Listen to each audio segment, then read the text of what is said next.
आप में से बहुत लोग ये सुने होंगे कि अगर आप अंतरिक्ष में चिल्लाएंगे तो आपका आवाज कोई भी सुन नहीं पाएगा। आपसे पहले कई अन्य लोगों की तरह आपने भी इस चीज को मान लिया होगा और इसके बारे में ज्यादा सोचा भी नहीं होगा। हो सकता है कि कुछ और भी आगे बढ़े हो और ये जान गए हो कि अंतरिक्ष मौन है क्योंकि ध्वनि वैक्यूम से नहीं जा सकती। जबकि ये दोनों बातें सच है, क्या आपने कभी सोचा है कि क्यों? इसके तह तक जाने के लिए हमें विज्ञान के पीछे ये सब देखने की जरूरत है। तो अंतरिक्ष एक वैक्यूम है, लेकिन वास्तव में इसका क्या मतलब है?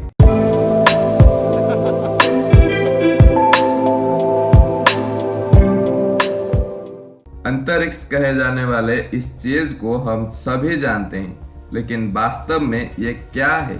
इसे सीधे शब्दों में कहें तो अंतरिक्ष वो सब है जो आप पृथ्वी के वायुमंडल के बाहर देख पा रहे हैं। तारों, ग्रहों, एस्ट्रॉयड आदि से भरे होने के बावजूद अंतरिक्ष को वैक्यूम के रूप में जाना जाता है।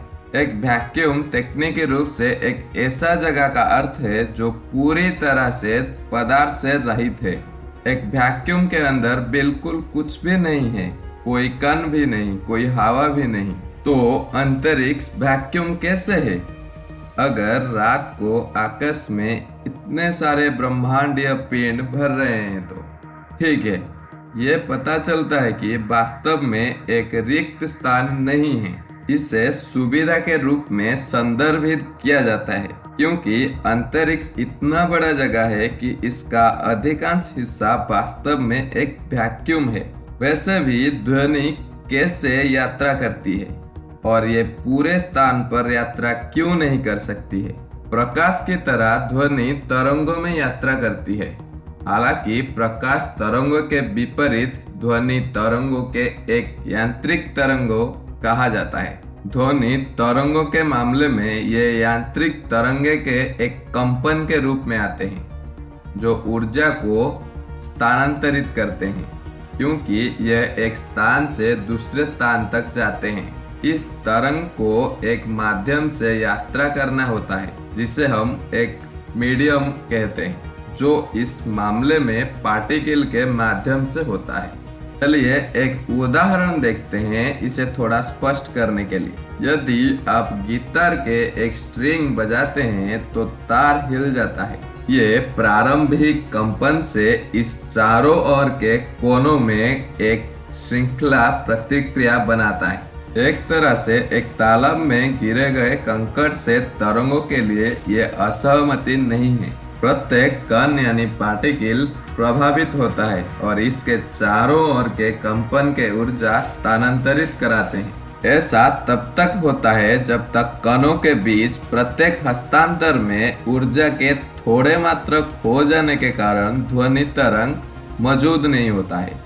तो ध्वनि के लिए यात्रा करने के लिए हमें कणों के आवश्यकता होते हैं। ये कण पानी, गैस, तरल पदार्थ, ये यहाँ तक कि ठोस पदार्थों सहित पूरे श्रृंखला बन सकते हैं। ध्वनि अंतरिक्ष के माध्यम से यात्रा नहीं कर सकता है क्योंकि ये एक वैक्यूम है। यदि आप अंतरिक्ष में गिटार बजाएंगे तो आप इसे नहीं सुन पाएंगे क्योंकि गिटार के स्ट्रिंग प्रारंभिक कंपन को स्थानांतरित करने के लिए कुछ भी नहीं होगा और कोई भी इसे सुन नहीं पाएगा। अगर ये सभी वैक्यूम नहीं है तो अंतरिक्ष कैसे चुप हो सकता है? जबकि अंतरिक्ष का विशाल हिस्सा एक वैक्यूम है और इस तरह पूरी तरह से चुप है, फिर भी कुछ ऐसा क्षेत्र है जहां ध्वनि सुनी जा सकती है। लेकिन रुको, क्या ये मेरे द्वारा अब तक कही गई हर चीज के खिलाफ नहीं है? नहीं, खैर बिल्कुल नहीं है।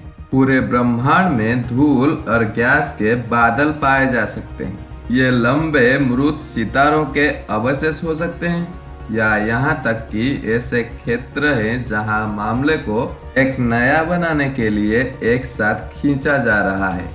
इन अंतरिक्ष फैले हुए बादलों में गैस और धूल के कारण गुच्छेदार हो जाना संभव है और इस प्रकार घन भी होना संभव है। इसका मतलब यह है कि यह वास्तव में संभव है कि वहाँ पर्याप्त कण है जो ध्वनि के लिए पर्याप्त रूप से एक साथ है।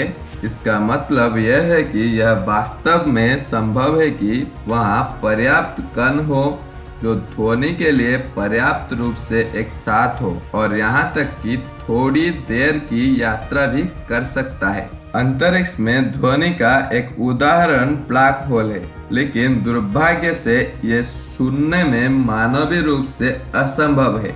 ये ध्वनि पहली बार 2003 में नासा के चंद्रा एक्सरे में दर्ज की गई थी और ये 250 मिलियन प्रकाश वर्ष के दूर एक आकाशगंगा से आई थी। ठीक है, रुको, अंतरिक्ष पूरी तरह से चुप है या नहीं? जबकि अंतरिक्ष जितना आप कल्पना कर सकते हैं उससे अधिक मौन है। ये पूरी तरह से ध्वनि से रहित नहीं है। ध्वनि तरंगे अंतरिक्ष से नहीं जा सकते हैं, लेकिन कुछ ऐसे छोटे क्षेत्र हैं जहां बहुत विशिष्ट परिस्थितियों में ध्वनि मौजूद हो सकता है।